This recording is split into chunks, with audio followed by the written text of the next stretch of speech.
To talk about this, we are joined now by Mr. Ali Ahmadi. He's an executive fellow at the Geneva Center for Security Policy. He's a scholar of economic statecraft and sanctions policy. He studies the intersection of national security and global economic affairs and the growing use of sanctions in the context of world politics.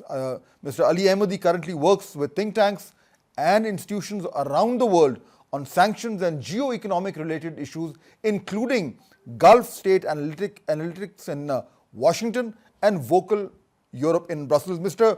Ahmadi, welcome to the show. Thank you for having me. So obviously today is a very good day, a very huge, dangerous and escalating conflict has been stopped, even if it's for the time being. A ceasefire is in operation, and now it is confirmed that on Friday, representatives of the American and Iranian government are coming to Islamabad right here for talks. It's a big day for all countries involved, but especially, of course, as Pakistanis, we feel that it's a very big diplomatic success for us. So I want to start first with you sharing your opinion about how Pakistan has made all of this possible. Yeah, Pakistan was not the first choice in many ways for diplomatic dialogue, because there is traditionally in decades past, Geneva, Vienna, then Oman was also part of the original JCPOA, the original Iran nuclear agreement. So the instinct was just to go back to those countries. But with Europe kind of fading in relevance with regards to this issue and becoming more aligned with the United States, Geneva and Vienna were no longer seen as necessarily appropriate venues. And Oman is, even to a maybe much smaller degree than others, involved in this conflict. And so Pakistan, a number of other countries stepped up. And it seems that the United States decided that Pakistan would be the right intermediary for them. Iran and Pakistan also, have maybe some competition on certain things, but also have a very deep civilizational connection. So it was also something that Iran could work with. And the Pakistani government did, I think, a very good job. A lot of these countries, when they first get involved, as we spoke before, is when they first get involved with trying to do this kind of mediation, there's a lot of learning that has to be done on the job. They don't perform very well at the beginning, and they stumble. If that happened in this case, then Pakistan managed to work through it very well. And their first attempt at a mediation at this level was very successful. And obviously, we will reap some diplomatic dividends out of this. But right now, the most important thing is that this ceasefire translates into something durable.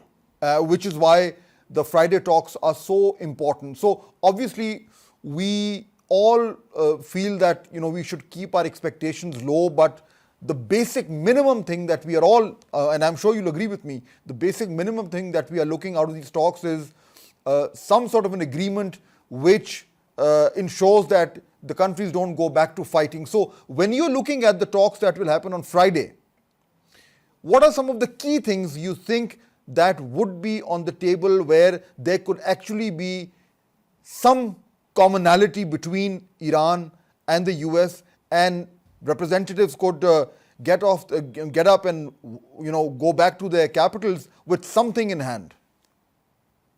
I mean, I think the key issue here would be whether the United States is coming to the table with somewhat of a modified position compared to before. In the last round of talks before the war started, Iran made very deep concessions on a variety of things involving, storage of uranium enrichment. A lot of concessions that it had not made in 2015. Representatives from the British government were there, and they were very happy. They were surprised that Iran was willing to go this far.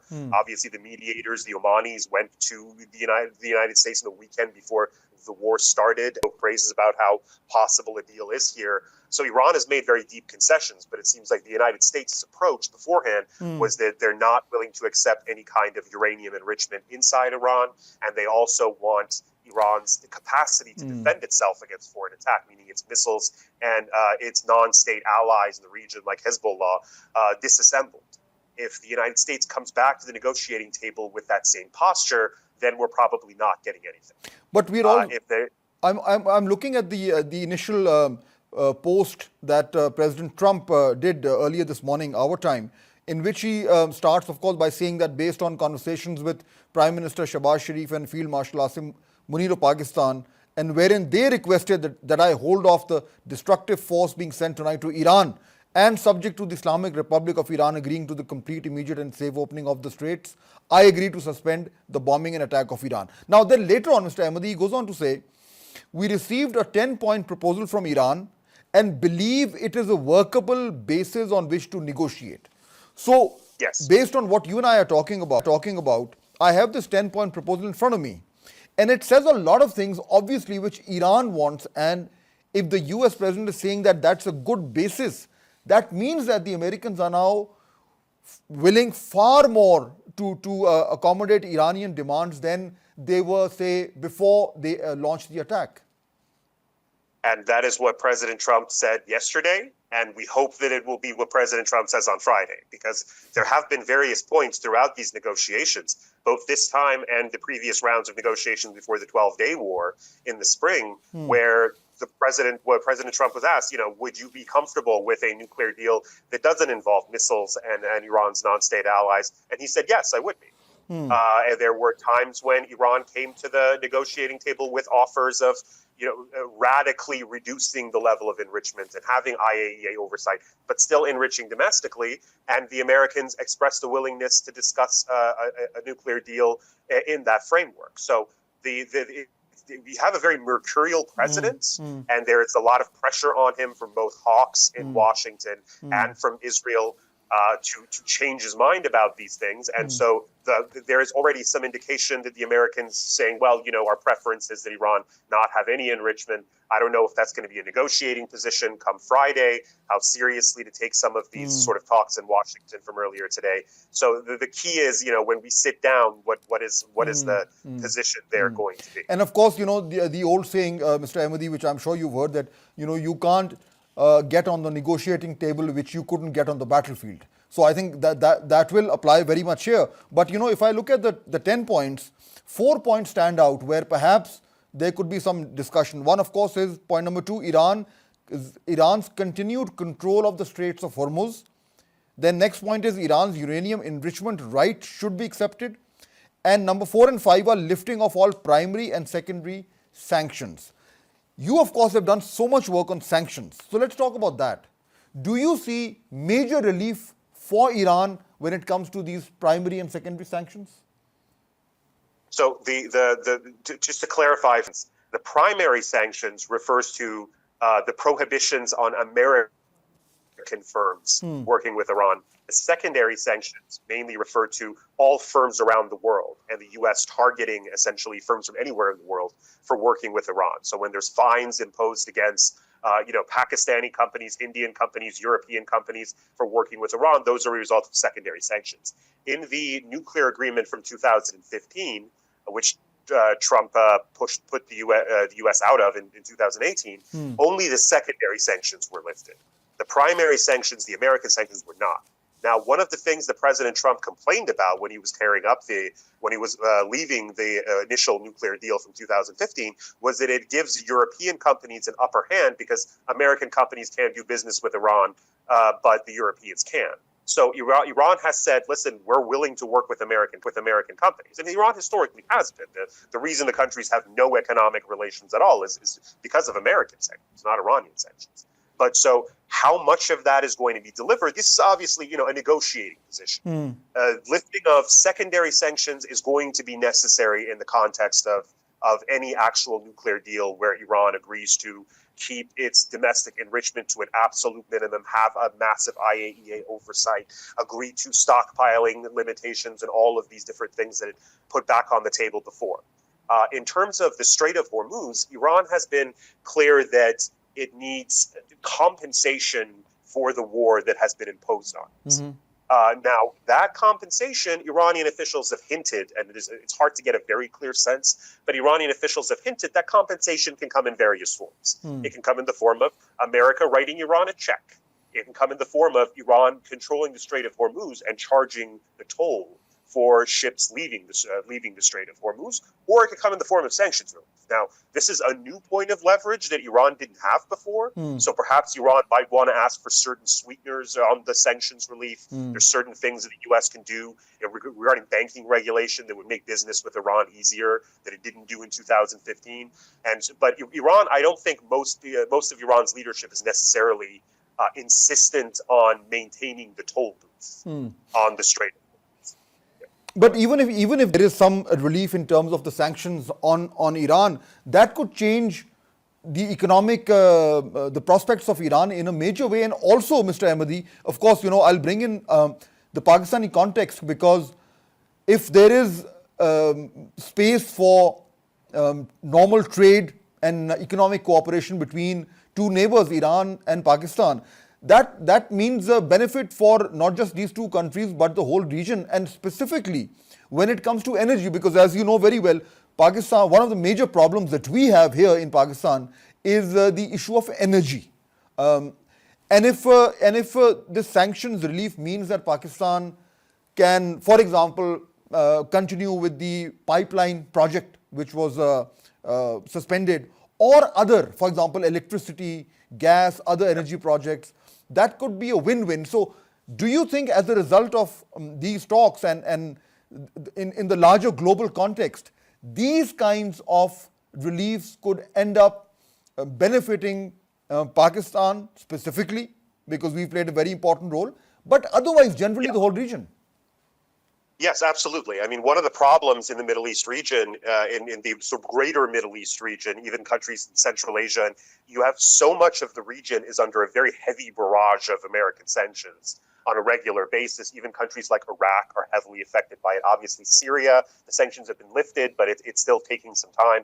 With regards to the Iranian economy, I mean, there is an extraordinary amount of economic potential in Iran because of its vast population, educated population. It's a vast industry that can be built on top of. There's basically a small, underfunded, under-resourced version of every industry under the sun, pharmaceuticals, tech, and oil, and all of that. And so if Iran has access to capital and technology from outside of Iran, and even if Europe is not going to be involved and whatnot, that's fine. If only China, the Asian countries, Pakistan, India, the Southeast Asian countries, if only they're involved, frankly, that could lead to a massive economic boom in Iran that would create it would have a lot of spillover into the region, have a tremendous amount of positive impact for Pakistan's western regions in particular, because of the trade in that area. And yeah, from an energy perspective, obviously Pakistan has had a lot of unfortunate problems, a lot of insecurity that came to it whenever you have these shocks, especially I remember in the context of the Russia conflict. That energy shock really affected Pakistan very badly. But if Iran and Pakistan can have a significant energy relationship, and that's possible through gas, possible through electricity, Iran can massively boost its electricity output, which I'm sure would be, provide a tremendous amount of energy security for Pakistan. That would be a huge win for Pakistan as well, and really for the whole region. Absolutely. Mr. Ahmadi, I know normally these, there's a very traditional question, well, what could go wrong? I'm not going to ask you that question, because I think today is a day where we should be looking at what can go right. So finally, before we close our conversation today, I would like you to speak a little bit more about the role that Pakistan has played. I know that it is being appreciated everywhere, except for a few countries that we know of on our eastern side, which we, of course, we knew that would happen.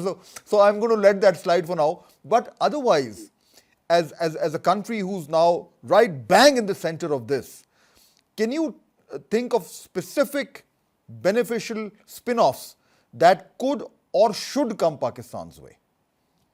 Sure, absolutely. I mean, I think that, we spoke a little bit about the economic dimension of this, but one thing that has to be really appreciated about this is that Pakistan was essentially leading a group of mediator countries that involved Egypt, that involved Turkey, that would certainly, to some extent, involve Saudi Arabia, though their involvement I'm not necessarily sure about, involved Oman, and also involved China. I mean, this has been an Asian endeavor, top to bottom.